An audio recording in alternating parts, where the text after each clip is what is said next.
Hey, welcome to the process. My name is Dr. John Bush. This is week 7 below average scoring games. There's 4 of them. I've given you the whole slate here, using Vegas as kind of a predictor.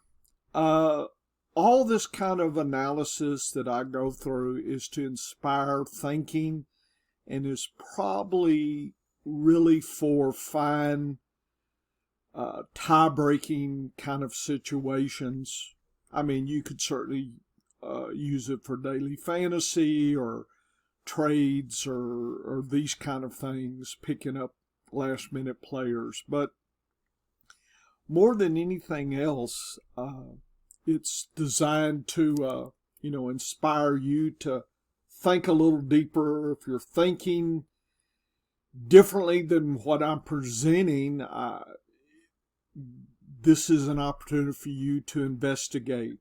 It's like, is the old professor goofy on this one? Or, hey, is there something that I need to pay attention to? So these numbers and metrics are an approximation of trends that have gone on in the past. We're talking predicting the future. So just don't get hung up on just blindly following this. That's not how I'm laying it down. And I'm just trying to inspire some thinking and help you get a little bit of an edge on some decisions you'll have. Week 7 is kind of crazy. But anyway, we got Seattle, Arizona, Rams, Pittsburgh. Fryermuth, the tight end, went to IR today, so I'm sad. But Deontay Johnson, I think, came off IR. So if you've got him, then that's good. I got a lot of Fryermuth, so that's bad. Green Bay, Denver, San Francisco, Minnesota. The score is around 44 points. So it's not the lowest of the low, but it's not anywhere close to the shootouts that I covered in the last lesson here. And by the way, you could just see I went ahead and left it up.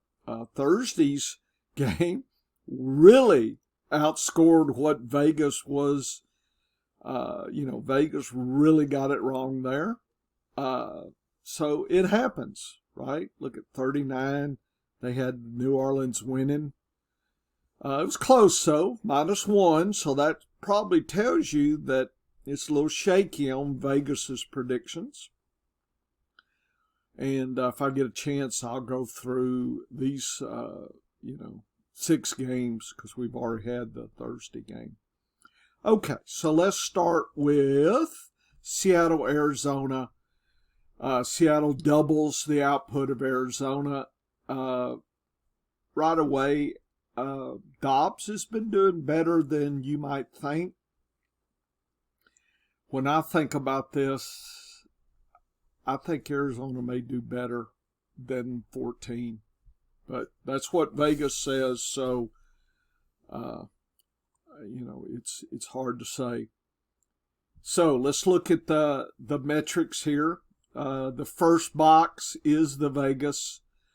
30-14 spread is 8 points. So Vegas is, and these was earlier in the week, so who knows what the lines change. If if you're trying to fine tune your bets, you need to check the latest lines. It was 44.5, roughly 45, below average, and they figure Seattle wins by touchdown plus handily. I mean, Seattle's D has been okay. But what I see with the DAPS, and that's the second round here, the second box, Arizona is playing away, but Seattle is easy defense. Okay, easy. Above average on rushing. So Ingram or DeMarcado or whoever they're digging up this week, may get some points. So just not quite sure the distribution here, and I'm not sure how many points. If this game is truly Seattle, Dublin, Arizona, I don't know the running game. Even if it is an above average easy. I mean, if it was Connor, I would say, oh yeah, he's in line to get a lot, but we're not dealing with Connor. He's on IR.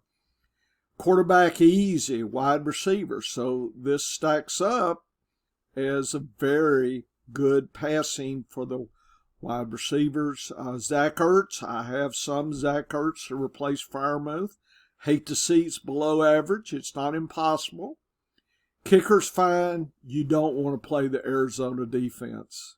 Okay, says tough. Seattle also gets play them all, except for the tight ends are going to have to earn their keep. I think Walker with Seattle's probably going to run roughshod over the Arizona run D, and I don't know the amount of passing that's going to be needed. Geno may end up being more of a game manager, with Lockett and Metcalf. I love both those, but I don't know how much they're going to be needed, so I'm a little bit pessimistic. It's not that I'm not going to play them. It's just I can see that script for Seattle. If Seattle is truly 8 points above Arizona's Dublin, I see Arizona having, even though they might enjoy some rushing advantage, they're going to have to bomb out on the passing. So I'm hoping that means Zach Ertz will get lots of targets. I can hope. Play the kickers fine, not the D. So you don't want to play any of these defenses if you can help it. If you're in a bind, then, do what you need to do. Third box is the home and away bias. Seattle loves home. Like 40% better. And I've got a lot of numbers here, but the bottom line for the home away splits, when you see anything above 1, is skewed to the home. This is 40% skewed to the home. That is strong deal right there. Look at Arizona. Arizona loves the most home-loving team, 80%. So that means if it's the reciprocal, that means the opposite of the home, then that means away is the efficiency is lower. So Vegas may have scripted the predictions based on these trends. I don't know what they use, in their black box. But that is another reason I'm worried. I'm hoping that people like Ertz, Moore, these kind of things get lots of points, Dobbs, just because they're going to have to throw. But I can see some interceptions. So I know Seattle's D is not, something people want to go with, but you might accidentally get some. In other words, the game script may be moving you towards some advantages for the Seattle D. Efficiency in the last couple that have been low for both teams. So both teams have had lower efficiency in the last few weeks. So that always adds level of uncertainty to this whole game. Okay, I hate to see that. So, but that's the home away split. So how is rush passing skewness a home and away? If we look at the pass, it for Arizona is 4 or 5 times the rush. So recently, they've really gone to the passing. Seattle is balanced. That's what 0.03 point. It's balanced. The home away splits for rushing, Arizona rushes about league average, but they pass less at home. So now the game script away is showing a 25% increase in passing. Hence the game script that's showing Arizona behind and having to pass. So I think this is another piece of evidence that's saying you might want to, maybe shoehorn in some of your deeper wide receivers. You might, get some junk time here. Seattle, average run, a little bit. Home, they don't pass as much. So here's Seattle's game.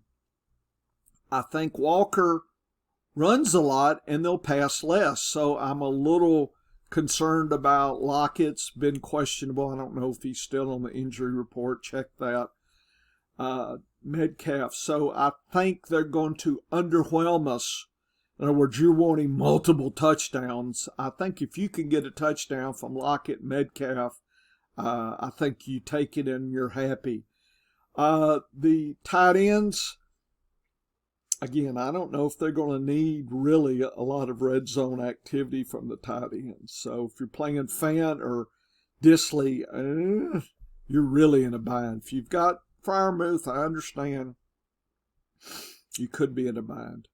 So recently, Seattle's upped their run game.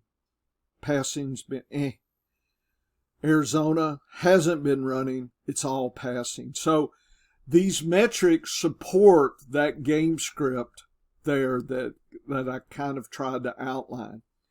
Anything in the snaps data, Seattle, Walker's been pretty much dominant. The rookie has really just been in the background. Fant hasn't really shined a lot. Disley, it was like a three-way split, so nobody wins. So I'm continue pessimism there. Play Noah Fant if you gotta, if you are desperate. Lockett, Metcalf, and JSN, there you go. Looks like 1, 2, 3. So that's a little, they're cutting all the opportunities with the three-way split. So that adds to the sadness that is the passing game here. Lockett, Metcalf have gone down. JSN has gone up. So you wonder, they like these 3 sets. So, not sure I'm getting as much value as I wish out of Metcalf or Lockett. If you got JSN, you're probably happy about this trend. Arizona, Connor's out. DeMarcano and Ingram, almost 50-50 with Williams horning in there. So there's nothing for anybody, really.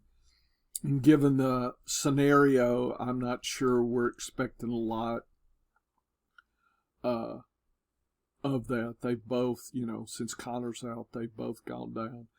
Ertz took a back seat to McBride last time, so that was extra sad for me.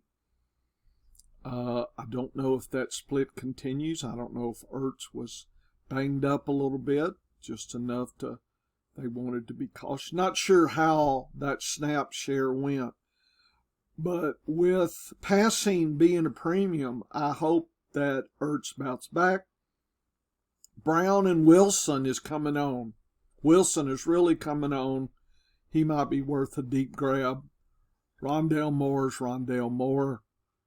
Looks like a 1A, 1B, and 2 on the wide receivers there. So again, 3 prominent ones.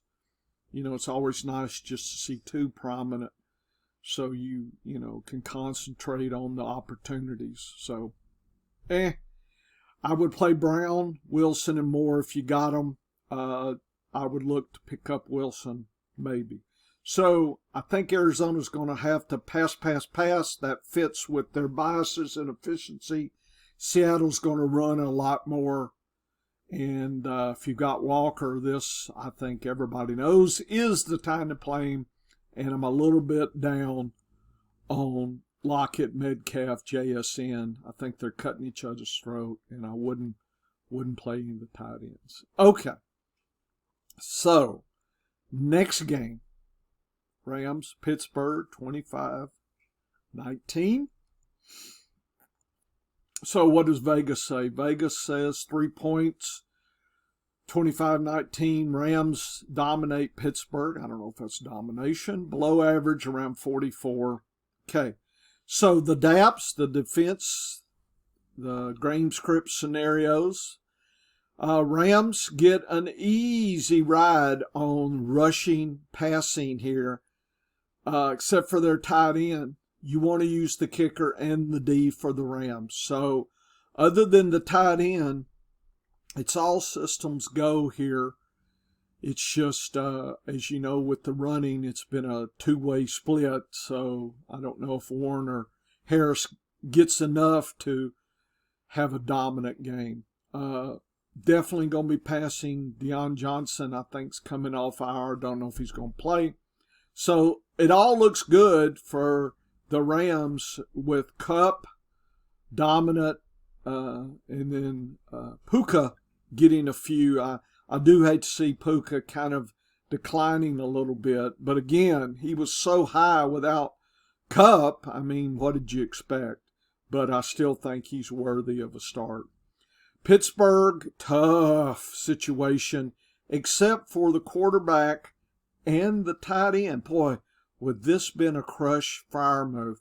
I do not know. We'll see on the snaps who the number 2 Pittsburgh tight end is. Maybe worth a pickup in a tight end premium. I don't know. You don't want to play the Pittsburgh D this week. Kicker's fine. So it looks like there's going to be a lot of shorter passes, rushing's going to be really tough. I'm sorry. Back to the Rams. I get confused. The rushing is Zach Evans, Freeman, Henderson, three-way split. Who knows? The coach was squawking, and it's muddled the water, maybe on purpose. I picked up Zach Evans in a few of my 40 leagues. I'll probably have to play given week 7. But this tough shows that for Pittsburgh, they're going to have to pass, folks. And that means they're going to have to try to break through the Rams' tough wide receiver D. And that's why Freiermuth would have been in a great spot here. Trends. Pittsburgh loves at home. That just jumps out, and they're away. 37% above efficiency at home. That means about a 60-something% efficiency away. So Pittsburgh's in a bind. That way, this 19, I think the ceiling versus floor could be any which way here. I see a lot of range of outcomes here. But this is telling me that Pittsburgh's really going to have to step it up. Rams, a little bit biased to the home away, 19%, but nothing overly skewed dramatic. But I do feel good there at home given that. Nobody's really, Pittsburgh's declined 15%, Rams bit about equal, so nothing there. Concerned about Pittsburgh, concerned about them being at home and their efficiency recently. That's all adding to sadness here in this game script. Rams, they tend to pass about average, but they don't run a lot at home. So we got at home Zach Evans, but their trend has been not to do a lot of running. Only basically, 0.07, so way below league average here. So that's sad. They haven't really increased in rushing a little bit, but not nothing. But they have declined in passing attempts. And some of it is they hadn't needed to. So that could be a little tricky there. Pittsburgh, it is all about the passing. Home, away, they're low, and away they love to. So away they love to run, and they love to not pass as much. That's exactly what's not going to work for them. So they're going to go away from their efficiency tendencies here to try to win this game. They have really gone up in rushing 5.3 is a good, but look what they're, going into a tough. So the water's very muddy for Pittsburgh's future. That's why I say it's a lot of uncertainty, because their trends suggest what they're going to have to do to win, but that is the Rams D's toughest. What they need to do is where the Rams are probably going to stop them. So Vegas, I think, sees that. Rushing, Williams is out, so we got a whole new crew here. Zach Evans got 6. Ronnie Rivers is out, so he's kind of the last man standing. That's why they had to get everybody else in. Higbee, 54, who knows? He could get a little something. Nothing dramatic here. Puka, 55. Atwell, 50. Cup, 57. So I still don't understand this Atwell love. I think it hurts Puka a little bit, but if you got Puka, you got to play him, and of course Cup. But I do hate to see Atwell. I like to see him go down to maybe 30, and so I would hope to see a decline, but I don't see that. Remember, they're trying to win the game. They're not trying to help my fantasy team here. Pittsburgh, Harris, Warren, they're equal split. Tough this week. Nothing is helping me out trying to pick which one to play. Freiermuth out, so I'm guessing Darnell Washington. He's been the clear second in snaps. I don't know.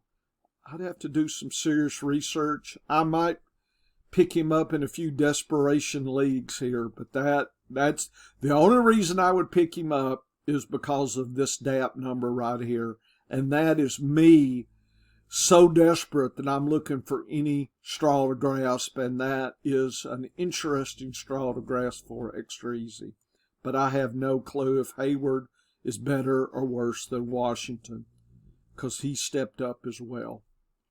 Pickens, Robinson, Austin, Deontay's coming back, I think, so could it be a 4-way scrum? Could Austin lose from this? Probably. So if you've been flexing Austin, if Johnson is active, I'd be real cautious here. And I'm real cautious anyway, because look at the DAPS here. So sad. Okay, Green Bay, Denver. It's almost a pick 'em. So both teams are blah. Denver's blah because of their defense just plays dead all the time. Green Bay's just not got together. Hopefully Christian Watson will perk up, and that will give Green Bay an advantage here. But 23-21, it's basic -1. That's a you pick 'em. 44, below average scoring. This could be whoever's got the ball last has a shot at winning. Denver against Green Bay, play them all, but be cautious of the tight end and the wide receivers. A little sad for Denver. I guess Judy's still on the team. They're talking about trading him. Play the kicker for sure, and the Denver D. It's all good. Play them. The game script for Green Bay, play them all. Everybody. Kicker, D, the whole hee-haw gang right here. So on the face of this looks like everybody gets a shot at scoring. And you would think this would be higher score. I think Vegas is saying the opportunities are there because the defenses are funky, but they don't have the combination of players to take it full advantage. So Vegas is saying the opportunity there, they don't see Denver and Green Bay jumping up and grabbing the brass ring here. So they figure it's a slugfest and Green Bay wins. Efficiency-wise, Green Bay loves being away. They're 27% loving away, and look what they are away. So the efficiency says Green Bay loves it. They've just gone down in overall efficiency by 26. So they do have the right efficiency trends of a home away split, but overall they haven't really been gelling here, folks. On the other hand, Denver has been 12% better recently with efficiency. And the home away splits, it's equal. They play good or bad. Equally bad, home or away, so there's nothing there. You think there's a home field advantage. Well, Denver's predicted to lose. So Vegas sees there's no advantage here, but Green Bay does have the advantage. So it's possible Vegas is cooking that into their gumbo of predictions here. Run pass. Denver loves to rush a little bit, 8% and 10%. So they're very active at home, much more than away. Green Bay, all about rushing at away and passing less away. So they're going to try to rush Green Bay. So Aaron Jones, if he's ready, this scene, look at that, extra easy. So their trends say Aaron Jones run, maybe Dillon squeaked in there, and they pass less. And they have been, passing attempts have gone up 4.3. That's a nice number. Look at Denver, gone down. So Denver's been declining. Green Bay has been increasing. And that's just what Green Bay needs. And I think Vegas is seeing the passing. But Aaron Jones has been hurt. So I think that's where this negative number is coming from. If Aaron Jones is 100%, he should get you a touchdown or so. I'm playing him everywhere I got him. Snaps, Aaron Jones was out. When they did play week 1, Aaron Jones scored a lot, but it was equal on Dillon and Aaron Jones. But this week, given the extra easy, given the trends at away, I think this could flip-flop and Aaron Jones get more than Dillon. Tight end, Musgrave has been the guy. He's been a little underwhelming in catching scores, so I think he's got talent, just not putting it together. Dobbs, Christian is coming back. You figure he's got another couple weeks of, a bye week, and he's ready to go. So I could see a 1-2 punch here, but their trend is not passing as much. So these guys are up, having an uptick in possibilities, but that is going into the efficiency going down and the attempts going down. I think they're going to try to run on Denver a lot, and so I would pull back the expectations here. Denver, Javonte, it looks like a murderer's row here for guessing who's active. Look at this. 9, 18, 21, 30. They don't know who they're using. So if you got to play any of these, it's just I'm so desperate I can't help it. I would get away from all of them, and then Denver, they really don't, they rush a little bit, but nothing dramatic here to say shoehorn in any of these players. Troutman's nothing really showing in the tight end. He did get a score a couple weeks ago. Nothing's dramatic here. I guess if Dulcich gets finally coming back, maybe he'll eventually ascend. Right now, I don't know how you could use this metrics. And tight ends have a below average DAPS, so not seeing it. Sutton, Judy. Sutton's clear 1, Judy's clear 2. Good luck picking the third if you need it. I will say Denver does pass 10% better at home, but they've been declining. So, and Denver has a little bit of a tough situation with their wide receivers. So, I guess if I got to play Judy or Sutton, I would. Anybody else seems a hell of a desperation gamble. Okay. Frisco, Minnesota, Vegas says Minnesota halves Frisco's activity. CMC probably is not going to play. Deebo Samuel probably is not going to play. Those are both questionable. I don't know if they practice on Saturday. If they do, watch those. But if they're out, I think Frisco's in a worse bind than Vegas thinks. -7. If CMC plays, then this looks real to me. But if CMC doesn't play, I think Minnesota has a better shot at actually upsetting. So I think it all comes down to who's active. Minnesota against Frisco, tough, except the wide receivers, where that's their strength, folks. Addison and Osborne. Hawkinson hopefully can collect in here below average. So look at the D, San Francisco D against quarterback. So Cousins going to be super pressured. You don't want the kicker or the D for Minnesota. So can Cousins connect with his wide receivers? I think that's the scenario, is he's going to have to bombard and pass all day long to try to keep up. I think that's what Vegas would support as well.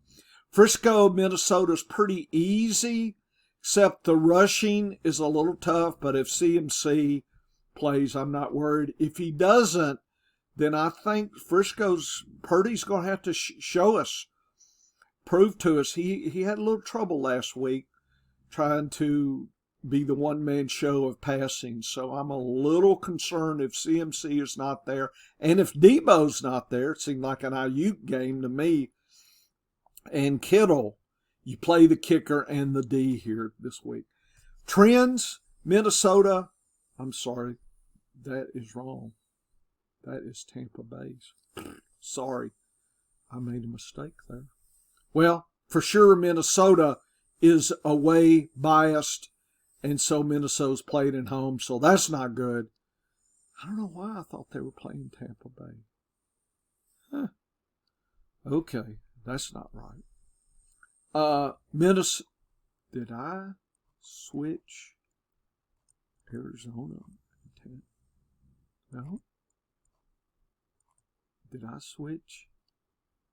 No, I think Tampa Bay's playing. I don't know. Now I'm confused. Anyway, let's go to the snaps. Minnesota does good at home and lots of passing. They have declined in passing with Jefferson out. They've tried to increase their rushing. Not going to worry about Tampa Bay here. I may need to correct that. Minnesota, Madison's the rusher. Hawkinson, hate to see 45, love to see 57. Osborne, Addison's to 1-2, and Powell may get some play. If CMC doesn't play, I think Powell has a shot. Frisco, I guess it's Mason if CMC doesn't play, and Juszczyk near the red zone. Mitchell, does he step up? I guess you got to play Mason, but I wouldn't unless I'm desperate. Kittle, it's all about the Kittle. Come on. He needs another 3-touchdown game. Ayuk, I'm not sure Debo's playing, so it'd be Ayuk. Ray McLeod and Jennings seem to be the two wide receiver two. The snaps would say McLeod over Jennings. I don't know. I'm not going that far down. I'm playing Ayuk, and that's it. Okay, I did goof up a little bit on Tampa Bay here. My bad. Okay, hopefully the rest of it is fairly straightforward. Okay, good luck.